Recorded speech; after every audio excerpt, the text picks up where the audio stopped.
तो पहला सवाल ये है कि आप महाराष्ट्र में कितनी सीटें खड़े कर रहे हैं? 8 सीटें हमने खड़ी की।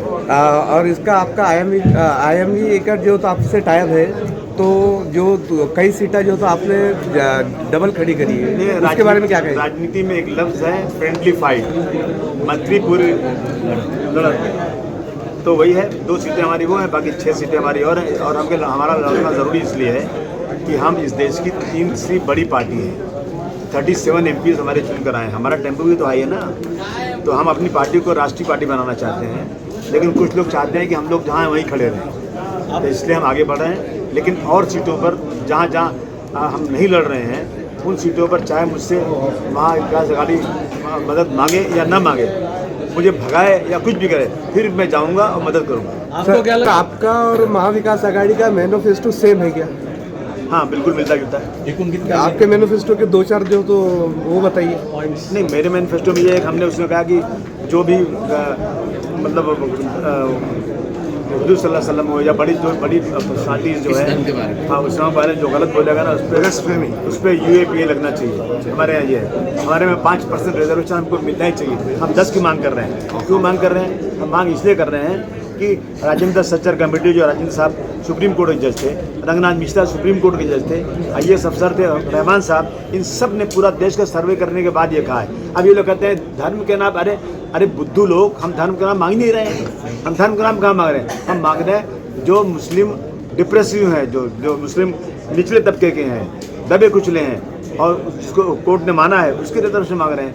ये हमारा इशू है। इसमें रिजर्वेशन मिलना चाहिए। हमारे औकाफ की ज़मीन बिल्कुल कोई हाथ नहीं लगा सकता, वो अल्लाह की ज़मीन है।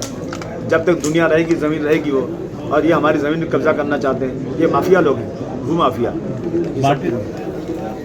माटीकडे दुर्लक्ष करत आहे शासन, तर त्या संदर्भामध्ये आपण काय म्हणतो? माटी हो गया ना, माटी हो गया। माटी तो हमने पार्टी की तरह से माटी भी हो गया है। हम लोगों ने किया, बहुत कुछ चिल्लाया हमने। सब औरंगाबाद की जनता को आप हमारे चैनल के माध्यम से क्या मैसेज देना बहुत चाहिए? मुबारकबाद देता हूँ। इससे बहुत ही माशाल्लाह, ये बहुत ही शानदार ज़मीन है, हमारे बुज़ुर्गों की ज़मीन है ये। और सब मेरे साथ रहिए और हमारे उम्मीदवार को जिताइए, ताकि हम औरंगाबाद में बार बार आएँ और आपसे हमारी मुलाकात हो, और अब की बार भरपूर वोट दीजिए। औरंगजेब रहमतुल्लाह अलैह को बहुत सारे लीडर बुरा भला कहते हैं, तो आप क्या कहना चाहते हैं? मैं बिल्कुल बुरा भला नहीं कहूँगा। जो व्यक्ति 52 साल तक घोड़े पर रहा है, जिसके राज में भारतवर्ष की जो है सीमा जो है बर्मा और अफगानिस्तान तक रही हो, जिसके राज में देश सोने की चिड़िया खा जाता हो, उसे हम बुरा कैसे कह सकते हैं? अगर लड़ाई युद्ध में तो कोई भी मारा जाता है, कोई भी कुछ होता है, उसका कोई मतलब नहीं होता है। लड़ाई धर्म के नाम पर नहीं थी, लड़ाई राजकाज की होती है। हाँ, बोलिए भाई साहब। समाजवादी बन गए पक्के या सिर्फ इलेक्शन का? देखिए, आपका सवाल यह है कि आमतौर पे उम्मीदवार टिकट रहता है, बाद में गायब हो जाता है। मैंने मेरे 20 साल के सियासी के आगे मैं ऐसी कोई हरकत नहीं की। मैं एक मौका मुझे बात करने का मिला है। अबू आसिम आजिम साहब को बहुत ज़माने से जानता हूँ, उनका मेरे दिल में बहुत इज्जत भी है, और भाई भी बहुत इज्जत और एहतराम से हमको साथ में रखते हैं। एक बात मैं कहना चाहता हूँ, समाजवादी पार्टी में आने के बाद मैंने ये तय किया है, वैसे मैं भी अब 67 साल का हो चुका हूँ, शायद ये मेरी ज़िंदगी का आखिरी इलेक्शन होगा। जो भी है, इंशाअल्लाह ताला समाजवादी का दामन नहीं छोड़ेंगे।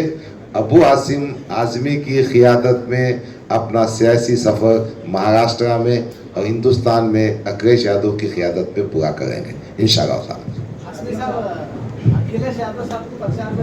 अरे ला रहे थे भाई, तय हो गया था, 3 दिन यहाँ रहने वाले थे। सुनिए ना, बहुत तो अखिलेश भाई बोले आसिम भाई 4 दिन रहूँगा। 13 तारीख को इलेक्शन, 12 को जो है ना, 11 को इलेक्शन लास्ट हो जाएगा, 12 को आ जाऊँगा। लेकिन इन लोगों ने 13 वाला इलेक्शन 20 कर दिया, और वहाँ बड़ी लंबी लड़ाई है। हाँ हाँ, कैसा पर्दा है कि चिलमन से लगे बैठे हैं, साथ छुपते भी नहीं, सामने आते भी नहीं। जब साथ में हैं अलायंस है। एक तरफ अजीत पवार साहब का घड़ी लेके बैठे हैं साथ में उनके, और एक तरफ वो कहते हैं कि हम जो इनके साथ नहीं है, इनको वोट नहीं देंगे, फिर भी अजीत पवार उनको टिकट दे रहे हैं और फिर भी वो अलायंस में है। इसका मतलब क्या होता है? इसका मतलब है कि अबू आसिम को हराओ। एक तरफ नवाब मलिक खड़ा किया, दूसरी तरफ से बुलेट पाटिल नाम का कांस्टेबल था, उसको खड़ा किया। दोनों तरफ से वोट काटो और हम लोग को हराओ, और हरा नहीं पाएंगे इंशाल्लाह। यूपी में तो समाजवादी पार्टी मजबूत हो गई, लेकिन महाराष्ट्र में वर्षों से काम करने के बावजूद यहाँ पर वो मजबूती नजर नहीं आती। इसकी क्या वजह है? शरद पवार साहब यूपी में काम कर रहे हैं, मजबूत नहीं हो पा रहे हैं। लालू जी भी यहाँ आ रहे हैं, महाराष्ट्र में मजबूत नहीं हो पा रहे हैं। लेकिन समाजवादी पार्टी एक राज्य की पार्टी होने के बाद भी इतना है कि आप हमारी बातें सुन रहे हैं, हमारा निशान हर जगह जा चुका है और हमारा संघर्ष जारी है। हमारे एमएलए भी हैं, बिना हमसे बात किए कोई पार्टी आगे जाती भी नहीं। इतना तो हमारी ताकत आ चुकी है भाई। आज साहब नवाब मलिक को कितने वोट गिरेंगे? जमानत जब्त होगी। मैंने कहा ना कि जिसे आगे बढ़ाता हूँ वही पीछे गिराता है। मेरा पाला हुआ बच्चा मुझे आके दिखाता है। डॉक्टर साहब को देख के बोल रहा है? नहीं, अपने आप को बोल रहा हूँ। आरपी साहब, आपकी बहुत बेहतरीन प्रेस रही है, लेकिन आपने ये नहीं कहा कि डॉक्टर साहब को बड़े वोट से चुन के क्यों दे मतदाताओं ने? इसलिए देना चाहिए कि नहीं, पिछली बार ना जब डॉक्टर साहब कम वोट मिला ना, पब्लिक बोलने लगी अब पछता है होत का जब चिड़िया चुग गई खेत। बोले अब की चांस आना, तो डॉक्टर साहब आपको बताता हूँ, अब की चांस आने तो अफसोस हो गया, हाथ मल के रह गए। अब वो चांस आ गया, मतदाता अब की पक्का वोट देंगे। Thank you. Thank you sir.